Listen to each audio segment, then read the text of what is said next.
আমরা আবারও ওআইসির কাছে দাবি জানাবো, আপনারা যথাযথ পদক্ষেপ নেন। ওআইসিকে একটা টুটো জগন্নাথ হিসাবে এইভাবে রেখে মুসলমানদেরকে মার খাওয়ার সুযোগ না দিয়ে যদি কিছু করতে না পারেন, আপনারা ওআইসি ভেঙে দিন। যেসব রাষ্ট্রের মুরাদ আছে তুরস্ক সহ, আপনারা আলাদা নতুন মুসলমানদের জোট গঠন করেন, জিহাদ ঘোষণা করেন। আমরা বাংলাদেশ সহ সারা দুনিয়ার মুসলমানরা জিহাদের জন্য প্রস্তুত আছি। আপনারা কি জিহাদের জন্য প্রস্তুত আছেন? আসুন, আমরা আমাদের প্রতিবাদ জানালাম, আমাদের ইমানি দায়িত্ব পালন করলাম, কিন্তু আমাদের প্রফেসর ইউনূস সাহেব, আপনি একজন আন্তর্জাতিক খ্যাতি সম্পন্ন ব্যক্তিত্ব, আপনাকে আমরা আহ্বান জানাবো, আপনি উদ্যোগ নেন।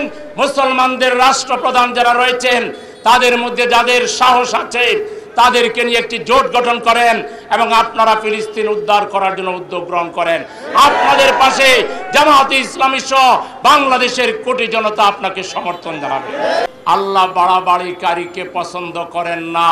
খুব শীঘ্রই ইনশাআল্লাহ সেই সময় আসবে, নেতানিয়াহু নমরুদ ফেরাউনের চাইতে ভয়াবহ করুণ পরিণতির সম্মুখীন হতে হবে। নির্বিচারে শিশুকে হত্যা করছে, নারীকে হত্যা করছে, যুদ্ধাপরাধ করছে, তাকে ঠেকানোর কেউ নাই। হ্যাঁ, সময় আসবে। আল্লাহ ইন্নাল্লাহ লা ইউহিব্বুল মুতাদিন,